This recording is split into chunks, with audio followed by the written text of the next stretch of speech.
I represent the second in 2 weeks in a row of bald guy speaking. So apparently I need no introduction. You know who I am. And we'll get this up here. Today we're going to talk about ISIS. Push the space bar. Ah, there. So I usually have my clicker, so I was here a couple of years ago, and we talked about the roots, goals, and future of ISIS. And today we are going to move beyond the roots and the goals and focus primarily on the future. To review, you can tell I teach for a living because I feel the need oftentimes with my students that I need to review so that they can forget it a second time.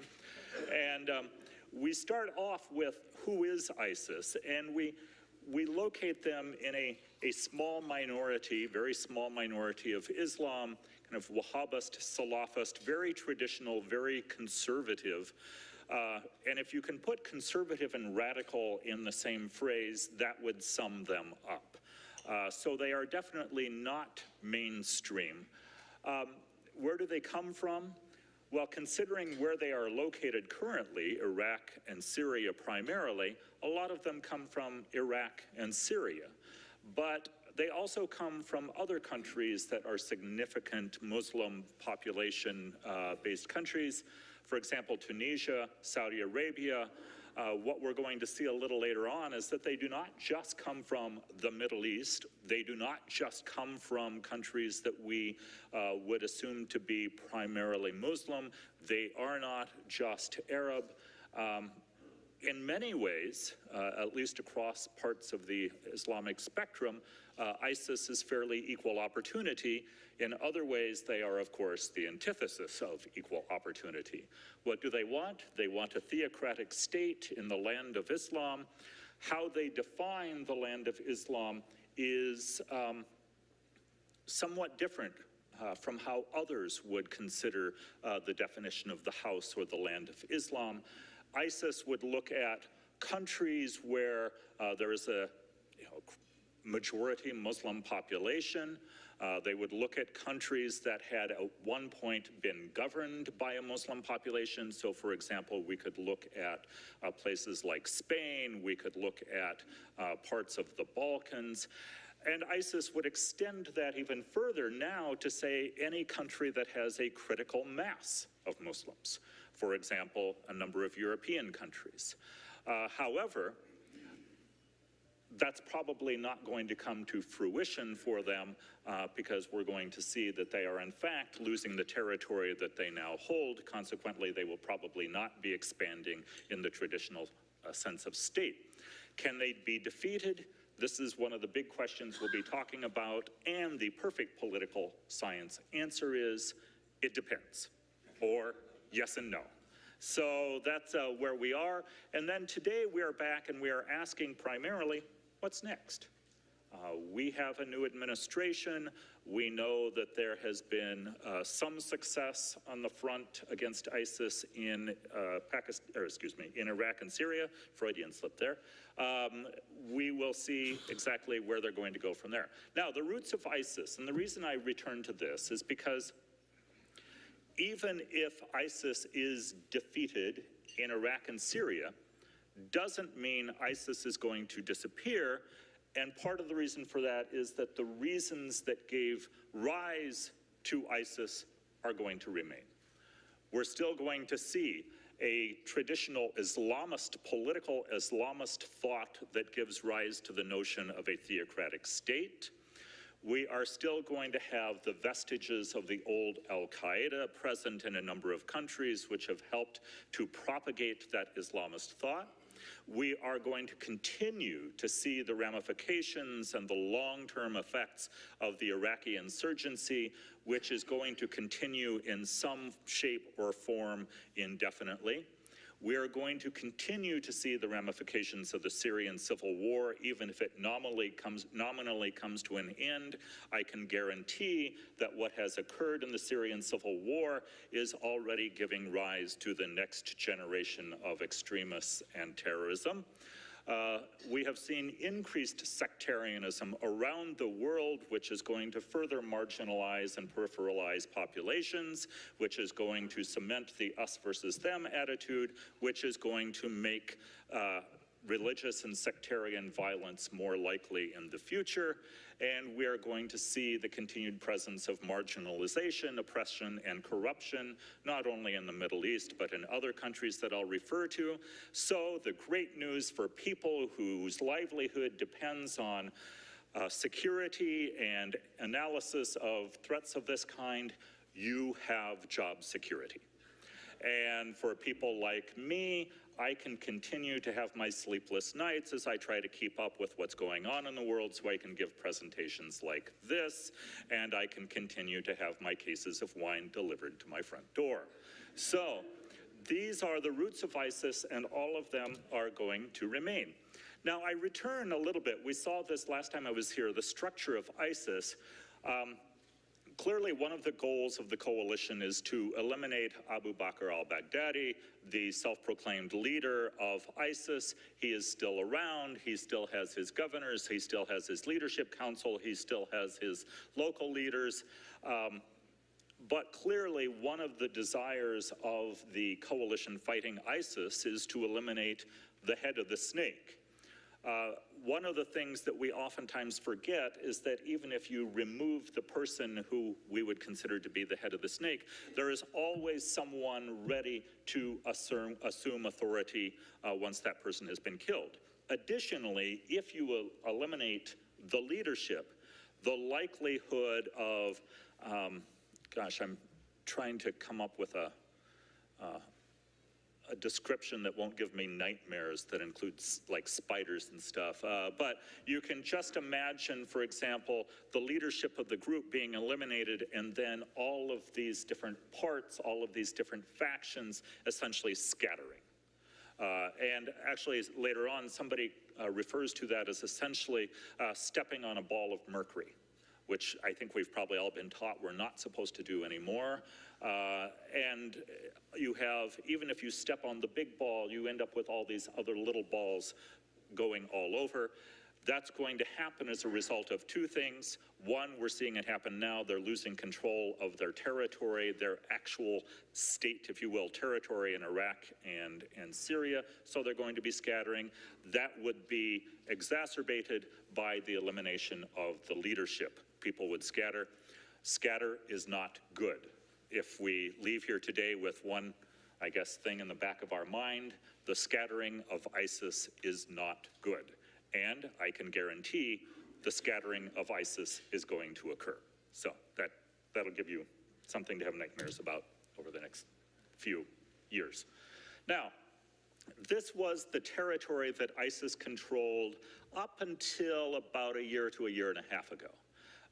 It was a significant chunk of territory. For those of us who study international law, ISIS had everything they needed to be a country, a state. They had a territory. They had a permanent population. Population didn't want to, or didn't have to want to live under them. They just had to have the population. They had a government, and they had the ability to engage in relations with other countries. As much as we don't like it, by all objective standards, the Islamic State was a state. Now, they probably wouldn't have gotten membership if they had applied for it to the UN, but they were a state. Part of their problem now is that they are losing control of some of their areas, and we can see that the controlled areas are shrinking. They have not disappeared, but they are shrinking. And that is going to have certain ramifications. One is that there is not room now for additional members who are being recruited to go to that area.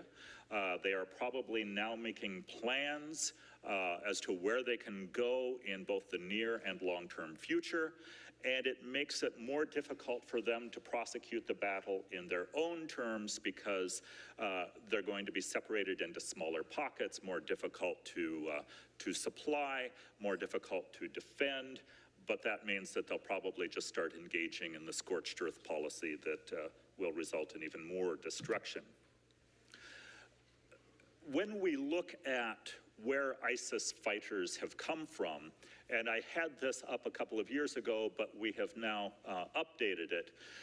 You can see that some of the significant providers, if you will, of ISIS members are Tunisia, Saudi Arabia, and then over into the northwest part of Africa, the western part of the Maghreb, as a result of the collapse of governments and regimes in those areas. We can see that out of the, and now they don't really have 20 to 30,000 fighters anymore. That's the good news. They're probably down to around 15,000. But they have a significant number of foreign recruits. And at any time now, the majority of their fighters are foreign recruits. They are starting to run into the same problem that factions within Syria, the Syrian civil war, are running into, and that is that they're running out of fighting age males. Just think about Western Europe of World War I, where a number of the countries there lost nearly an entire generation of young men fighting. We see in the case of the Syrian civil war, where you have press gangs going out and grabbing anyone who looks of age but hasn't been wearing a uniform yet. The ISIS fighters don't necessarily, the ISIS doesn't necessarily have the ability to go out and establish press gangs, but they are running out of recruits of the appropriate age in the countries that they are recruiting, Iraq, Syria, and the area. So that's going to hurt them. We know that there have been somewhere between 3,500 and 6,000 Europeans traveling to this area to fight. That number has largely dried up. And within the US, we have sent only 1 to 200. The estimate right now is that there are somewhere between 50 and 125 Americans fighting alongside ISIS today. That recruiting has largely dried up. Parts of the Middle East, the recruiting has dried up. So ISIS is having a more difficult time acquiring the forces they need to prosecute their battle. There are fewer new fighters going in, again, partially because it's more difficult to get in, partially because the interested population has been exhausted to some extent. As a result of tighter border controls between Turkey and Syria, as a result of ISIS shrinking, we think that the influx of foreign fighters has dropped from somewhere around 2,000 a month to about 50 a month, although I was reading numbers that some fear that that still is at around 500 a month. So they're still getting foreign fighters, just not nearly as many. Now, part of that, again, is the result of the shrinking territory and the fact that the border controls are working. A third point is that ISIS no longer has the money to pay them. Their economy is suffering, doggone. Which means then that they're not able to equip the ISIS fighters. They are not able to pay them the salaries that the fighters had come to expect. Consequently, they are saying, you know, essentially, unless you're self-supporting, don't come. We can't support you. And even if they wanted to get there, Turkey and other countries have clamped down on the ability of people to get there. They are now perhaps down to about 15,000 fighters. 45,000 fighters are, as I like to put it, no longer with them. Most of that number have been killed, but a few thousand of those have returned to their homes, which should give us pause for concern down the road. Fewer than 12,000 foreign fighters still, but based on my math abilities, Dan Van Pearson's not here, is he? Good. I think that's still about 80% of their fighters come from outside of Syria and Iraq, which is about half of the previous presence of foreign fighters. Here is an interesting point to consider if you want to know why Russia is so concerned about fighting ISIS in Syria and supporting the Assad regime. Over 2,000 current members of ISIS come from Russia, with an additional probably few hundred, maybe even into the low thousands, coming from the former Soviet Union. Consequently, Russia is going to engage in an anti-ISIS, pro-Assad policy that will leave no brick standing and essentially, well, no brick overturned and no wall standing, because they don't want, in their mind, essentially the cockroaches scattering, because Russia knows pretty darn well where they're going to scatter to, and they're going to be coming home. And so Russia is in this, and their attitude is, you know what? If we break an entire store worth of glassware in order to, get the one bad dish, we're going to do it.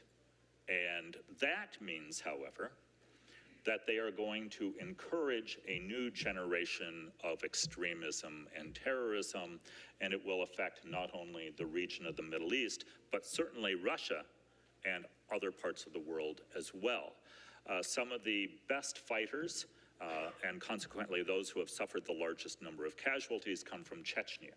And we know that Chechnya has been a problem child for Russia since the breakup of the Soviet Union in 1991.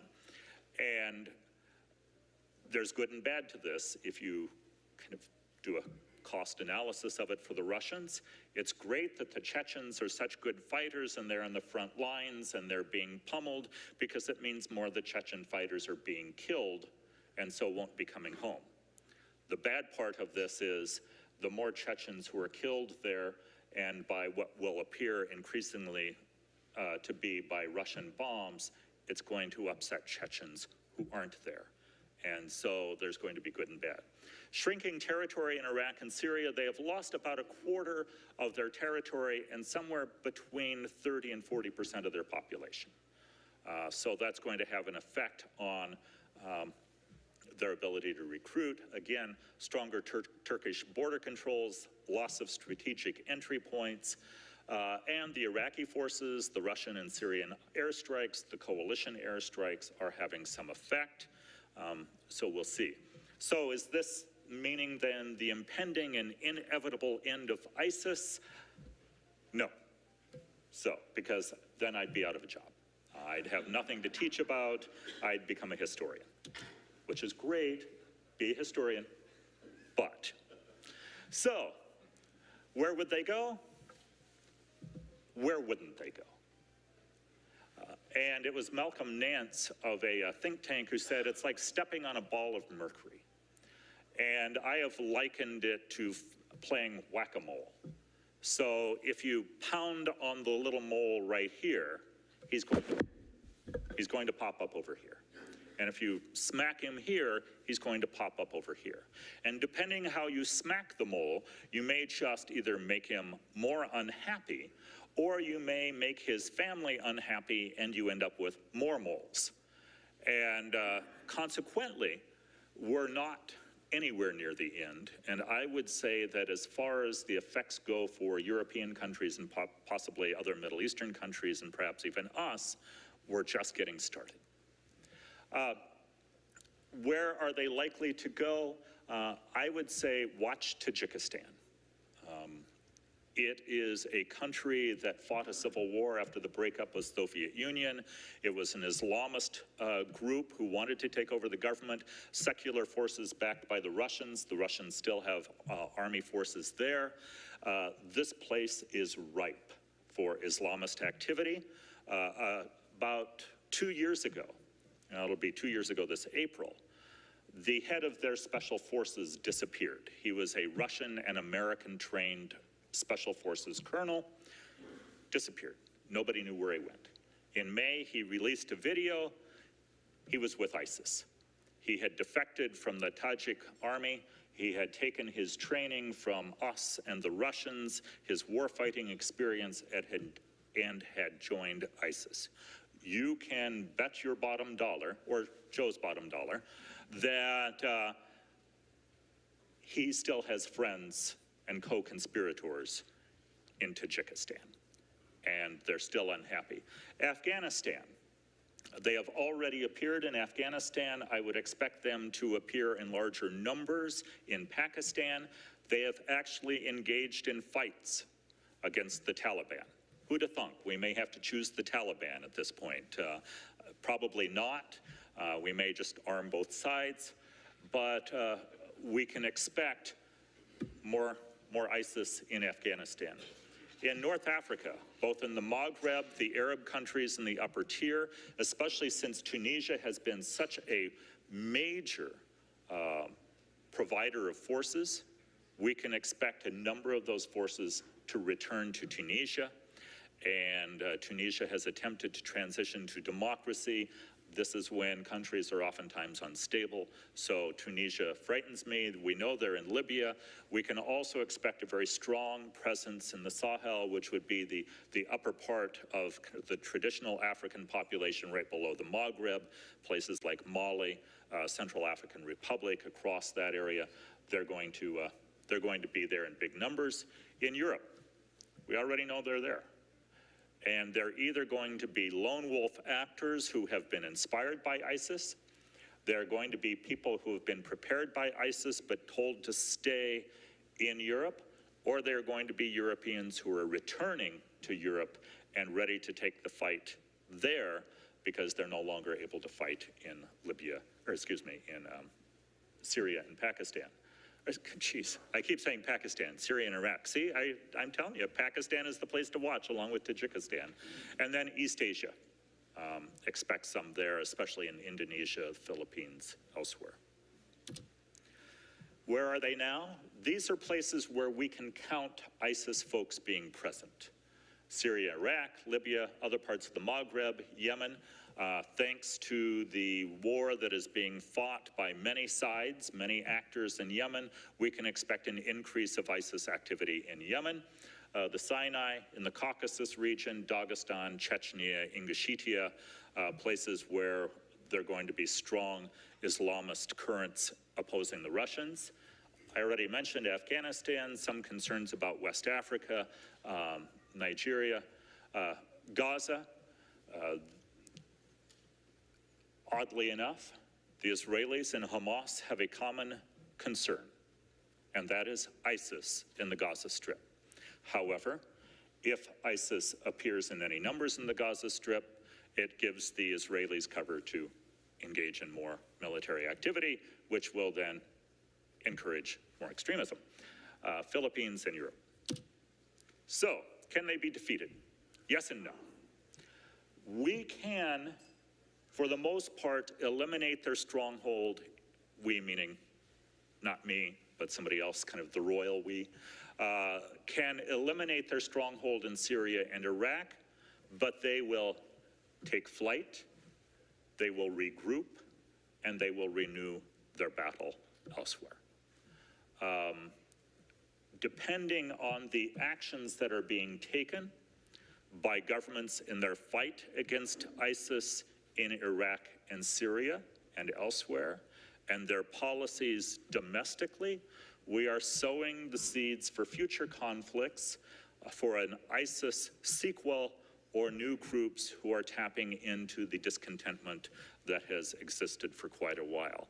So we can probably block out this Tuesday in 2 years for an update on ISIS about where they'll be, what they'll be doing, and where they'll be going next. And with that, then, we will save some time. I tried to save a little time for questions and comments. So, yes, George. You said Indonesia once in your talk. 1/8 of the Muslim population is in Indonesia. Is there a cultural separation of the Indonesian Muslim from the Northern African and Mideastern Muslim? And we can go back. I never give short answers. My students have learned that they can kind of sit back and take a nap after somebody's asked a question. So, but some of the differences go back to a difference amongst early writers about how an Islamic state should be created. And I would say that the Indonesian model of kind of Muslim state building and approaches to Islam are more like those of South Asia than that emanating from parts of West Asia, the Middle East, or North Africa. That being said, there's always going to be a rather radical minority within Indonesia who want to speed the process and are opposed to the Western ideas, the Western culture that now permeates Indonesia. And so I don't expect there to be any major problems in Indonesia, but we can go back and think about the attacks in Bali by Al-Qaeda affiliates. I would expect some of those to reconstitute themselves in force and become kind of ISIS affiliates and return home and carry out action there. But Indonesia itself is predisposed to a pretty kind of moderate secular Islam.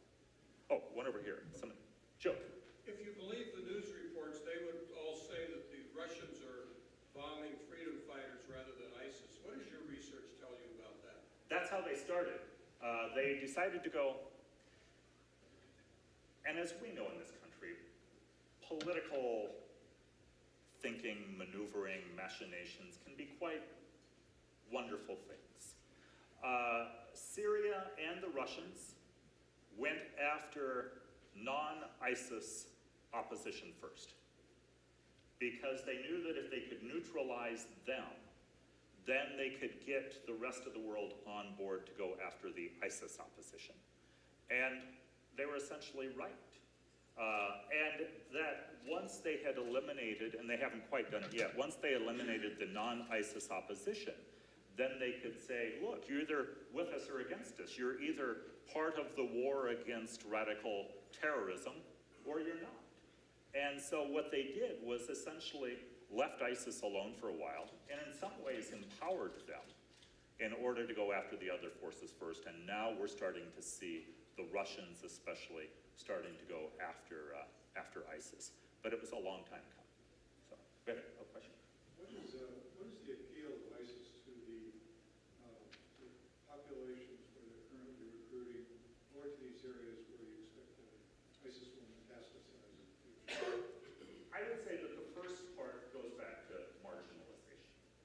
If somebody feels marginalized or oppressed, they are going to look to other ideologies to give their concerns voice. There was research carried out in French prisons amongst young Muslim men who had begun the radicalization process.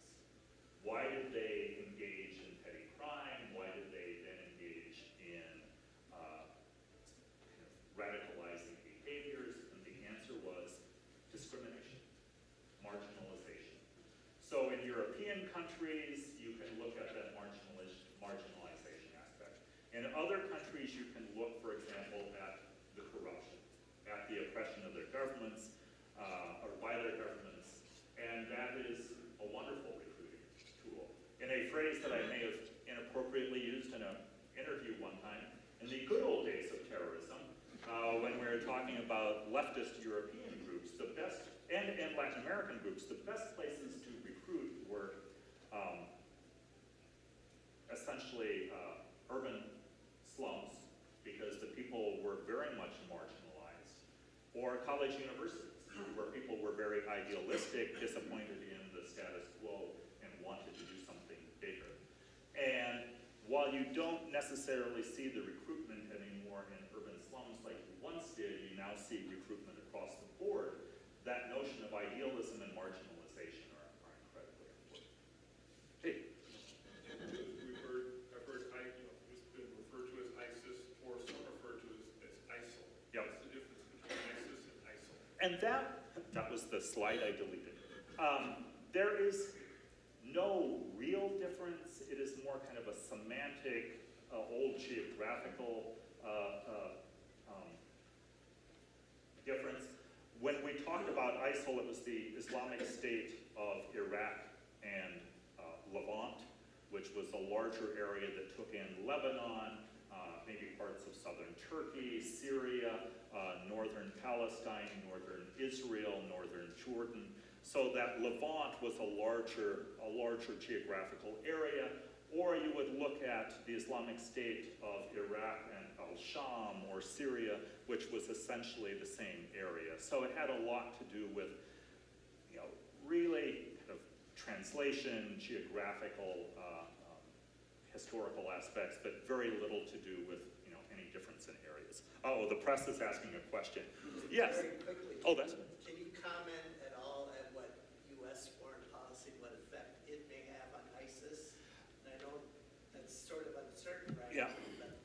almost none.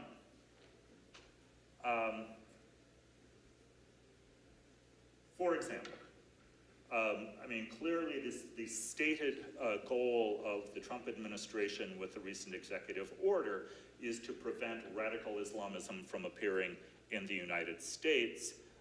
That had already pretty much successfully been accomplished by the pre-existing vetting processes. I would argue, and I was thinking about this morning, mostly because I figured somebody would ask that question. One of the downsides of that executive order is that it's going to make it more difficult for Muslim countries, especially in the Middle East, to publicly work with the American government in its fight against ISIS, because it now has taken on, thanks to probably a poorly worded executive order and even more poorly worded responses by the chief of staff, not of the military, but of the White House, about the religious targeting. And so, as far as keeping America safer, no real difference. As far as enabling other countries to publicly work with us, it has made it more difficult.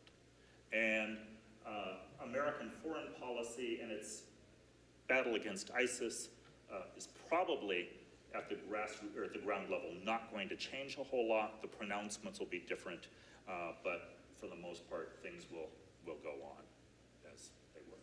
So, yes. One more. What's armchair quarterback 2 years ago to right now? What's the biggest surprise of what you saw of ISIS 2 years ago and what you were observing and describing, and then now? Meaning, did you expect them to shrink? Did you expect them to expand? You could talk in a royal sense. Yeah. I thought perhaps they would be able to expand a little bit more before the shrinking started. So the shrinking has started about a year before I was expecting it. Other than that, not much has surprised me. It's going pretty much how I expected. My concern is that we're not doing enough thinking about the next steps. What happens in the refugee camps? There are 5 million registered refugees, another 1 to 2 million unregistered refugees, plus a few million displaced persons as a result of this battle and the Syrian civil war and the Iraqi war. What happens with them? Unless we do something to take care of them, then we're going to drive some of them back into the arms of ISIS. And so my fear is that we're not taking a long-term enough approach to this, and we are sowing the seeds for the next stage. Just to, Rotary is all about optimism. That's what I'm here for. So thank you.